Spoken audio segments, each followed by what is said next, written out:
Nesta aula, nós vamos falar sobre as leis de conservação para um sistema de partículas. Vamos começar revendo o que a gente fez. Nas últimas aulas, a gente discutiu o sistema formado por dois corpos isolados e a gente demonstrou que, nesse caso, a gente tem as seguintes conservações. Ou seja, o momento linear é conservado, isso é uma consequência direta da terceira lei de Newton, como a gente viu.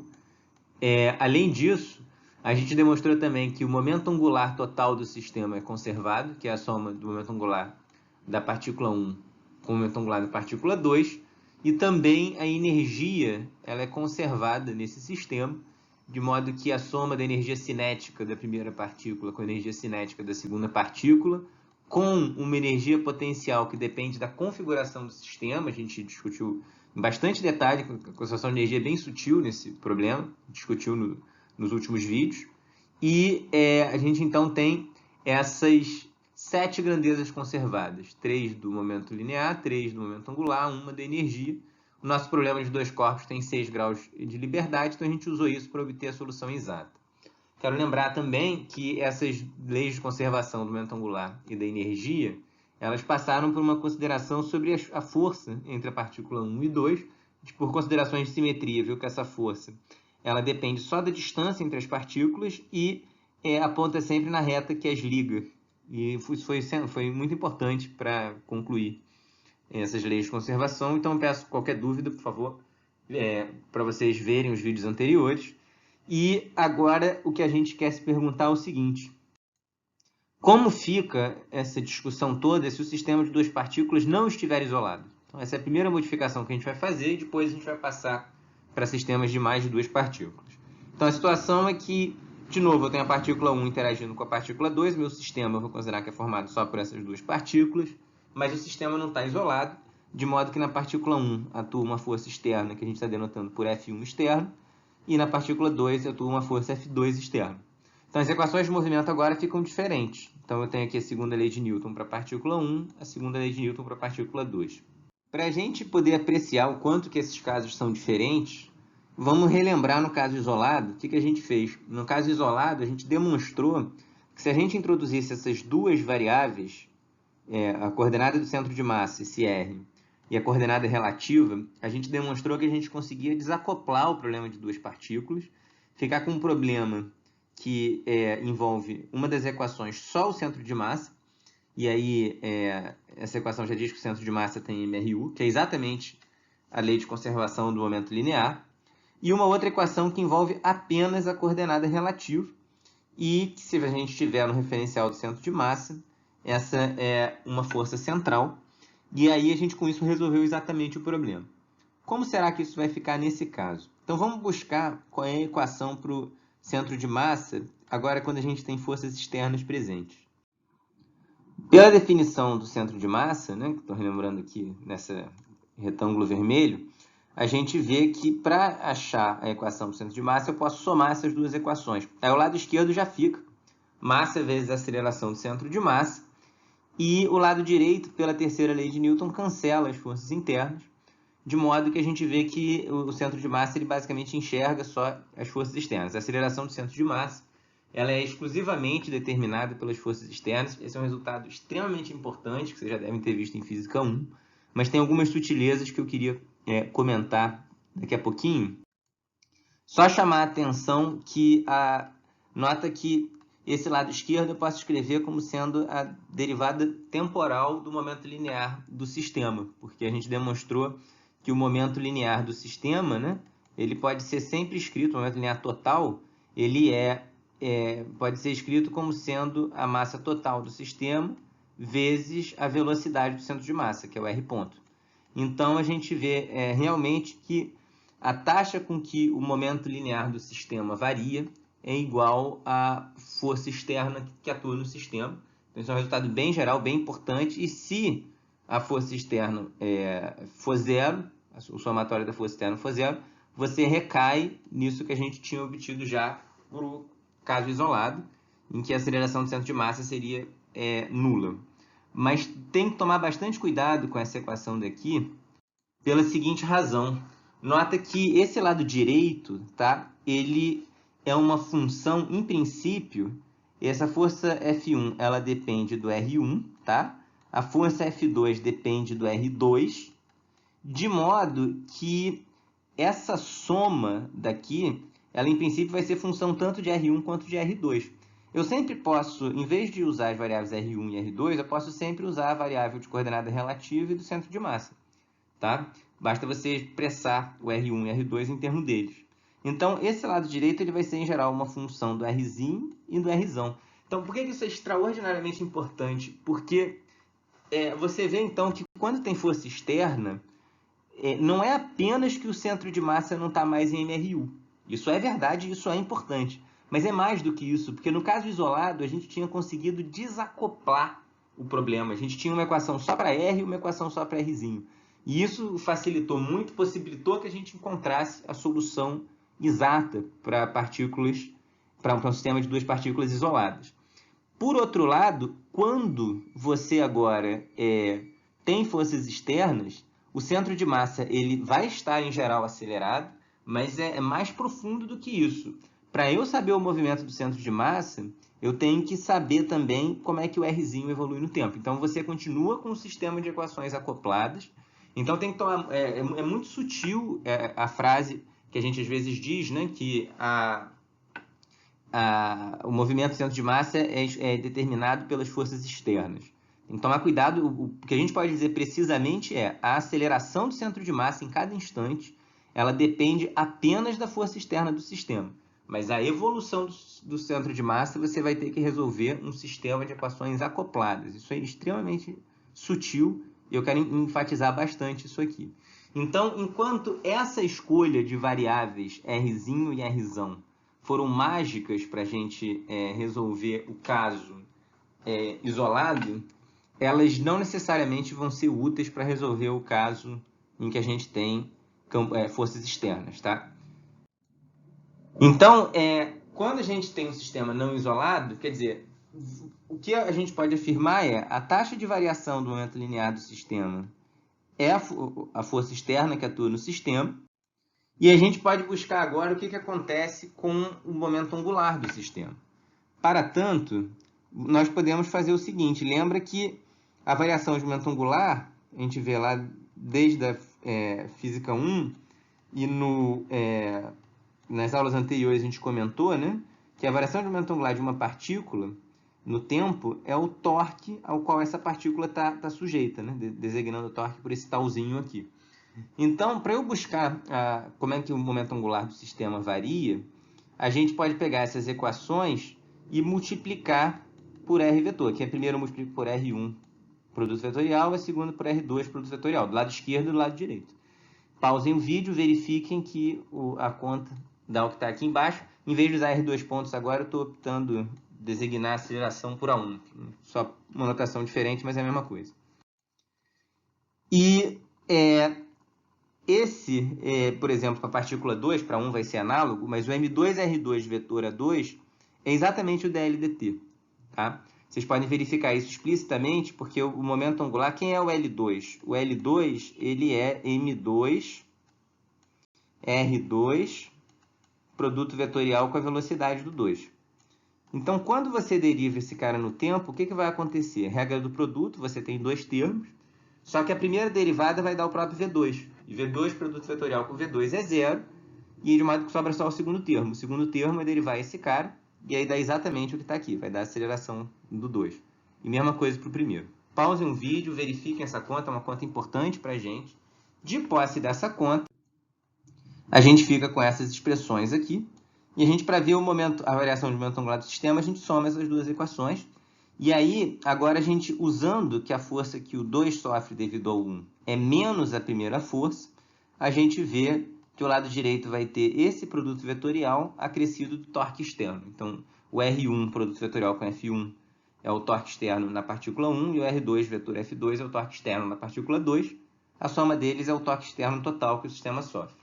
E aí, aqui vem uma coisa super importante, porque a gente viu por argumentos de simetria que a força entre 1 e o 2 deve estar na direção da reta que liga elas, ou seja, deve estar na direção de R2 menos R1.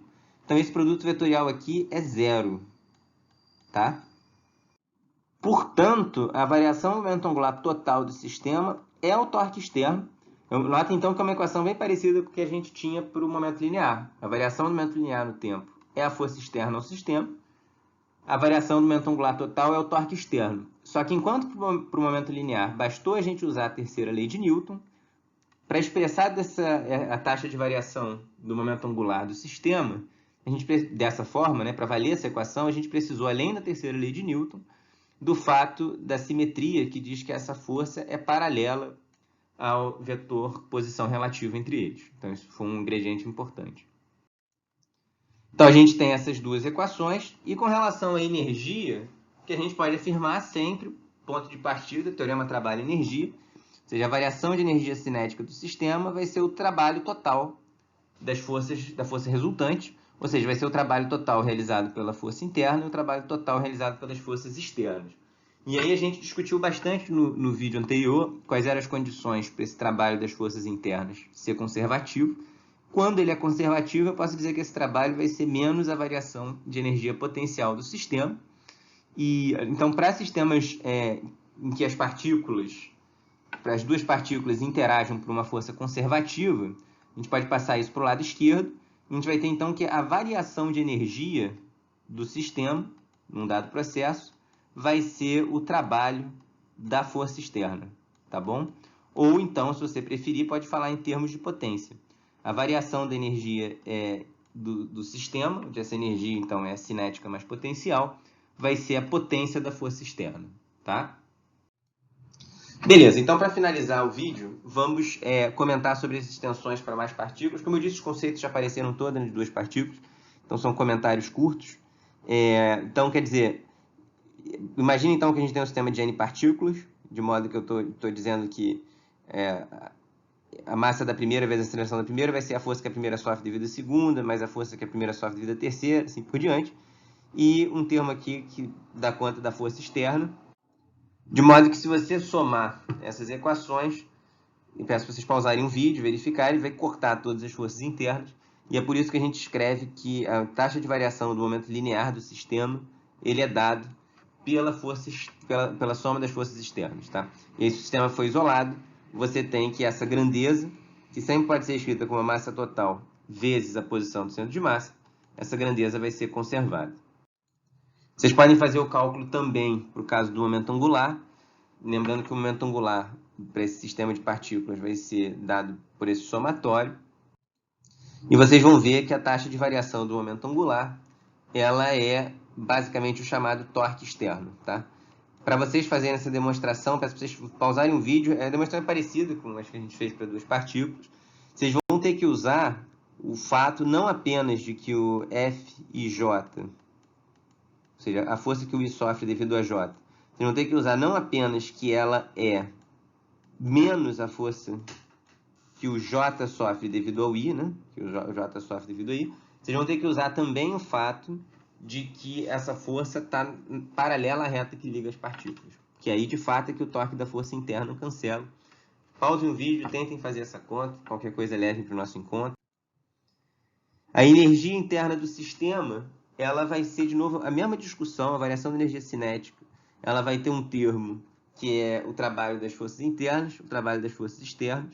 E aí, se as forças internas e as forças entre as partículas forem conservativas, a gente vai ter, então, que esse trabalho da força interna vai ser menos a variação de uma energia potencial do sistema, onde esse U agora, em princípio, vai depender do R1, vai depender até aqui o Rn. Então, se a gente supuser que esse sistema de N partículas é isolado, aí as nossas fórmulas anteriores se simplificam. Então, a gente, nesse caso, tem a conservação do momento linear do sistema. Essa é uma consequência direta da terceira lei de Newton. E a gente tem que o momento angular total do sistema se conserva, que a gente viu que é uma consequência da terceira lei de Newton, mas também de supor que a força entre as partículas, né, entre a partícula 1 e 2, por exemplo, está na reta que liga a partícula 1 e 2.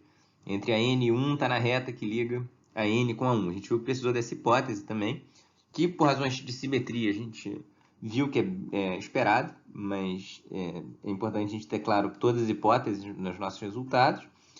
E, em princípio, a gente pode afirmar também que a variação de energia cinética do sistema vai ser o trabalho das forças internas. E aí, se as forças forem conservativas, a gente pode escrever isso em termos de uma energia potencial do sistema, como a gente comentou. Mas antes disso, já queria destacar que no máximo, né, a gente tem 7 grandezas conservadas, tá? Que é 3 aqui do momento linear, 3 do momento angular e a energia, caso a força seja conservativa. Então, olha só que interessante, mesmo se esse n for igual a 3, tá?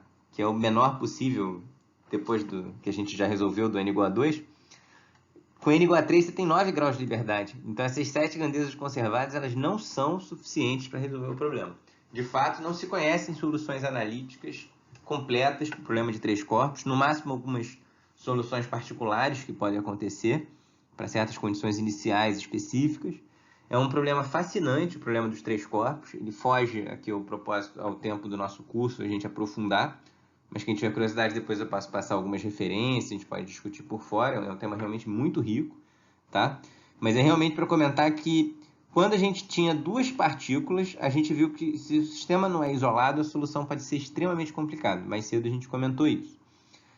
Agora, se o sistema de 2 partículas é isolado, então a gente consegue resolver exatamente. A gente fez isso em detalhe nos últimos vídeos. Para n igual a 3, mesmo o sistema isolado, a gente não consegue resolver exatamente, tá? E aí vai piorando, n igual a 4, n igual a 5, vai ficando cada vez pior. E, em princípio, essas são... porque a gente só conhece essas 7 grandezas conservadas. Terão outras, mas não se conhece nenhuma expressão geral para determiná-las. Então, em princípio, dada uma situação, um movimento qualquer, a gente não sabe dizer nenhuma grandeza conservada além dessas 7, tá? E aí, realmente, você vê que o problema de 3 partículas já é muito enrolado e vai ficando cada vez pior. Aqui tem uma animaçãozinha para mostrar aí, aqui, numericamente, um movimento de um sistema de 3 partículas. Você vê que é uma coisa enrolada, tá? Bem mais complicada do que o que a gente vinha vendo. Voltando à discussão da energia, você vê que se o sistema está isolado, a variação da energia cinética do sistema vai ser o trabalho das forças internas. E aí, se essas forças forem conservativas, esse trabalho vai corresponder a menos a variação de uma energia potencial. E aqui é essencial realmente essa discussão, o papel do princípio da superposição, que a gente viu desde o início do curso, na parte dos fundamentos da mecânica, quanto que isso é um elemento importante na construção da mecânica. Inclusive, a ideia de você poder sempre pensar a força aos pares, né? Ou seja, tem um elemento que sofre a força, e essa força é devido a um agente, e você sempre pode escrever a força na partícula 1 com uma soma de força aos pares. Isso desempenhou um papel muito importante na nossa discussão dos fundamentos da mecânica, e aqui ela é super relevante, porque devido ao princípio da superposição, quer dizer, se eu quero analisar a força que a partícula I sofre devido a J, na ausência de todas as demais, vale os argumentos de simetria que a gente construiu anteriormente para 2 partículas. Se eu tenho uma partícula I nessa posição interagindo com uma partícula J nessa posição, por argumentos de simetria, a gente espera que a força entre elas dependa só da distância e aponte na direção da reta que as liga.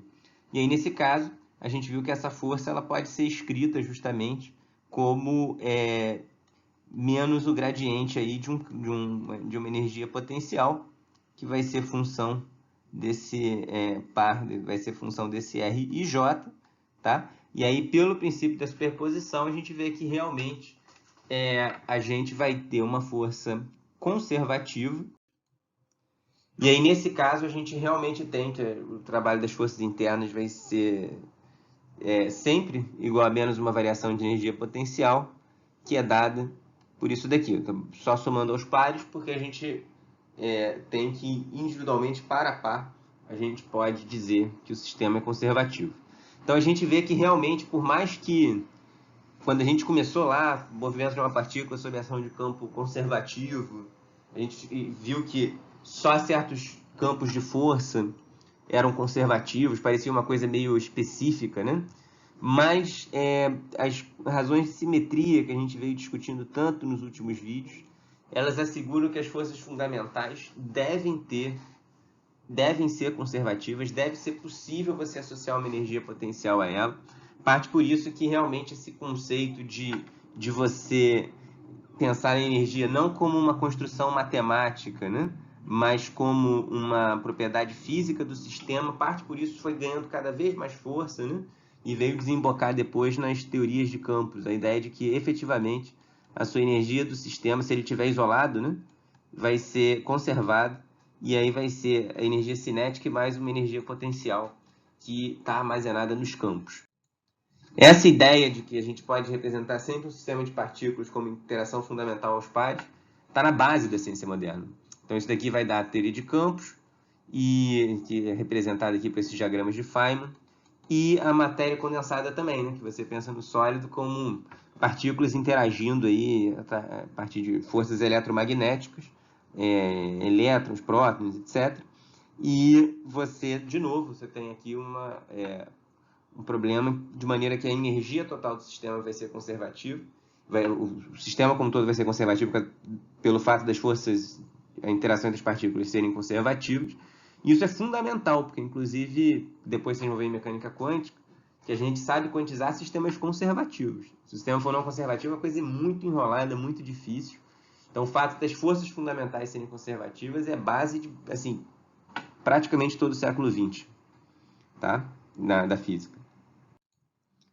Mas em muitos casos não é uma abordagem conveniente. Ou seja, você pensar esse sistema de partículas como soma de interações fundamentais, muitas vezes não é prático. Se você quiser estudar, por exemplo, o movimento de um fluido ou o movimento de membranas, ou seja, estudar elasticidade e tal, a gente gosta de acreditar que, em princípio, se você fosse descrever ali em nível de partículas subatômicas, etc., que seria possível você descrever como campos conservativos e forças fundamentais e tal. Mas isso é uma coisa que a gente acredita, tem alguns indícios, mas assim, ninguém consegue efetivamente pegar e estudar uma onda do mar a partir da interação de Coulomb entre as moléculas de água. Você não faz isso.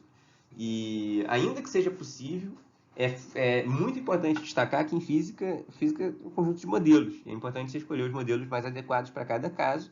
E às vezes o mais conveniente é você usar uma teoria diferente, uma teoria do meio contínuo, que a gente não vai ter tempo de estudar no curso de mecânica, mas é um curso super importante, a mecânica do contínuo. Quem tiver curiosidade, estudar a dinâmica dos fluidos, elasticidade, tem uma física extremamente rica. E quando você está lidando com esse tipo de abordagem, que às vezes a gente chama de abordagem efetiva, de considerar o meio como efetivamente contínuo e tal, na prática, agora o que acontece é que aparecem forças que podem depender da velocidade. Não são forças fundamentais, a gente diz que são forças efetivas, né? Mas nota que quando aparecem essas forças, primeiro, a gente está diante de sistemas que não são conservativos. Então, no caso dos fluidos, você vai ter dissipação de energia, inclusive é super importante isso em mecânica dos fluidos. Mas sempre que aparecer força dependente da velocidade, nessa teoria do contínuo, você tem um meio e a velocidade que aparece é relativa ao meio. Isso é absurdamente importante, tá? Então é diferente, bem diferente daquela força magnética ali que apareceu, porque ali a gente tinha uma força em que a velocidade é a velocidade da partícula no referencial, não é com relação a nenhum meio específico, não tem meio. E é daí que vem a relatividade, tá? Então, para dizer que em muitas situações a gente tem, de fato, casos em que você tem sistemas envolvendo um grande número de graus de liberdade que não é conservativo. E aí você vai ter que descrever o seu sistema por outros caminhos, e aí vai dar toda lá a mecânica do contínuo, que eu sugiro fortemente o estudo, mas não vai dar tempo de a gente descobrir nesse curso. Então isso encerra esse vídeo.